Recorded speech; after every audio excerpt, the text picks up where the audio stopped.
The church at Auvers-sur-Oise, the Cathedral of Anguish. Before your eyes stands a solitary and majestic Gothic church, its ochre and cobalt blue walls seeming to pulsate with life. The structure rises at the center of the canvas, engulfed by a turbulent sky streaked with swirling midnight blues and whites that resemble stormy rivers. The thick, chaotic brushstrokes carve the very air itself, creating a dramatic contrast between the solidity of the church and the celestial chaos surrounding it.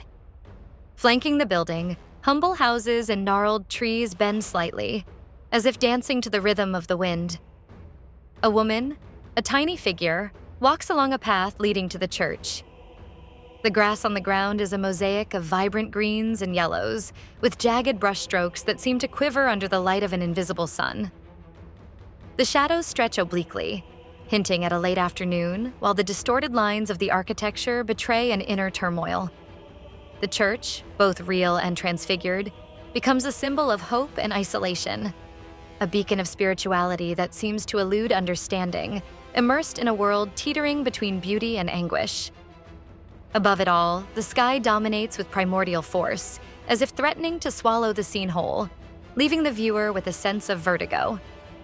Vincent van Gogh painted The Church at Auvers-sur-Oise in June 1890, during the final, intensely productive months of his life spent in the village of Auvers-sur-Oise, north of Paris.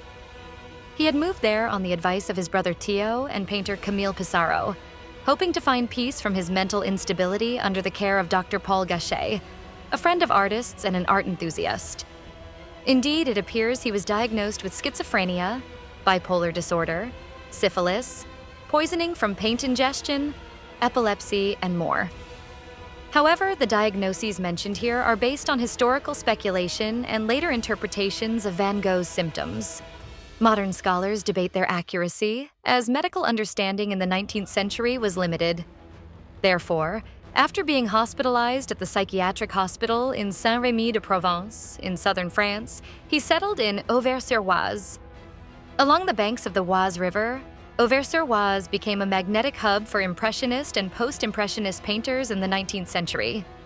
Its fame stemmed from its rural tranquility, picturesque landscapes, and unique light, ideal for en-plein-air painting. Wheat fields, winding lanes, stone houses, and the medieval church provided perfect subjects for capturing the nuances of light and seasons, key elements of Impressionism. The village attracted a network of mutually supportive artists, fostering a fertile ground for innovation. Charles-François d'Aubigny, for example, set up a floating studio on the river, drawing peers like Camille Pissarro. Just an hour by train from the capital, Auvers offered an escape from urban chaos, allowing artists to focus on nature. Auvers, with its winding streets, thatched roofs, and rolling fields, became an inexhaustible source of inspiration for Van Gogh. In just 70 days, he created over 70 works, including this painting. Today, the painting is housed at the Musée d'Orsay in Paris, a temple of Impressionist and Post-Impressionist art. Van Gogh, who died in July 1890, never witnessed the success of his works. This painting, like many others, entered French public collections decades later, becoming a universal symbol of the bond between artistic genius and human fragility. Its presence at the Musée d'Orsay allows visitors to admire it alongside masterpieces by Monet, Gauguin, and Cézanne, in a silent dialogue that spans centuries and emotions. The church depicted is the Catholic Notre-Dame de l'Assomption, a medieval building that still stands today, and Van Gogh transformed it into a personal and anguished vision. Unlike the surrounding houses, painted in warm, reassuring tones, the church emerges with distorted lines and contrasting colors, cobalt blue and ochre, wrapped in a swirling sky that seems to drag it into an emotional whirlwind. The church is depicted from behind, apse view, flanked by two paths that fork without revealing the entrance, while a solitary peasant woman walks in the distance, heightening the sense of isolation. The building's lines are distorted, almost gelatinous, and the sky appears to press down on the structure, creating instability. The church, though recognizable, is transfigured by Van Gogh's perception, transforming it into a surreal vision, its walls rippling like liquid, its sky a churning vortex of cobalt and white. This was no mere landscape. It was a coded diary of his psyche. The canvas does not present the viewer with a faithful image of reality so much as a form of expression of it. The plastic means employed by Van Gogh refer to his dynamic use of form, color, and brushwork to convey emotion rather than strict realism, and foreshadow the art of the Fauves and Expressionist painters. The absence of light from the building and the invisible access to the inside symbolize inaccessible spirituality or a fractured relationship with faith, reflecting the artist's existential crisis, his sense of exclusion from divine solace. Having abandoned his early aspirations to be a pastor, he grappled with spirituality privately, writing to his brother Theo, "I feel a religion in the night, in the stars." The tiny, faceless peasant figure and the two paths forking like pincers encircling the church emphasize loneliness and alienation, mirroring Van Gogh's detachment from society and his own psyche. The vibrant grass and swirling sky, rendered with frantic brushstrokes, convey the artist's inner turmoil. The contrast between the church's stillness and the surrounding chaos evokes a dialogue between stability and upheaval. The work reflects his restless state of mind, suspended between a search for hope and a growing sense of isolation, capturing not just a physical place, but the very essence of his restless soul.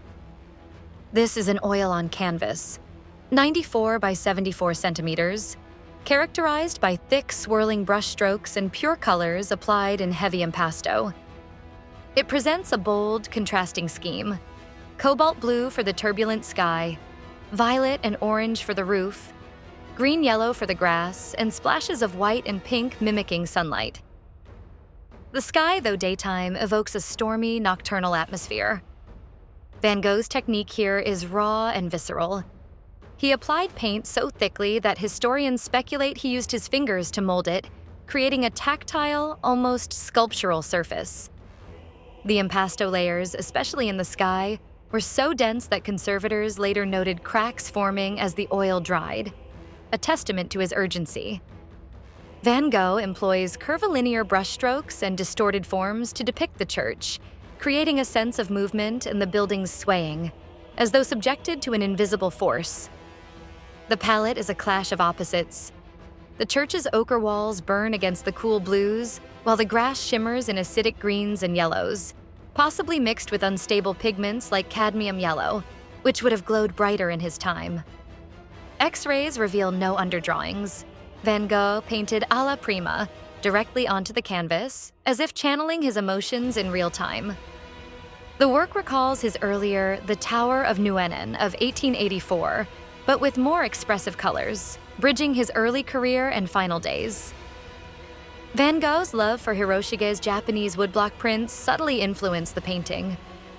The bold outlines and flattened perspective echo Japanese landscapes, but with a dreamlike twist. The swirling sky, reminiscent of The Starry Night of 1889, seems to engulf the church, a motif some link to his hallucinatory visions. During his stay in Auvers, Van Gogh reported crises of anguish, likely exacerbated by digitalis, a medication Dr. Gachet prescribed for epilepsy. Side effects included Xanthopsia, the perception of the world as tinted yellow, which might explain the radiant, almost supernatural yellows in his works from this period. Xanthopsia, therefore, could have altered Van Gogh's vision, and consequently his painting. Van Gogh considered this painting a breakthrough. In a letter to his sister Wilhelmine, he called it more expressive than his early Dutch works, praising its solemn grandeur. After Van Gogh's death in July 1890, all his remaining works in Auvers-sur-Oise, around 70 paintings and dozens of drawings, were inherited by his brother Theo. However, Theo died just 6 months later, in January 1891, leaving the management of the collection to his wife, Johanna van Gogh-Bonger. According to Johanna's letters, the painting, along with most of the Auvers works, was initially stored by her as she began promoting Vincent's art. In 1900, she sold it to art dealer Ambroise Vollard. The painting then passed through various private collectors until 1951, when the French government acquired it at a public auction. In 1986, with the opening of the Musée d'Orsay, it became part of the permanent collection. It is an image that unites stillness and tumult, a silent testament to the artist's final days, where every stroke tells a battle between light and darkness.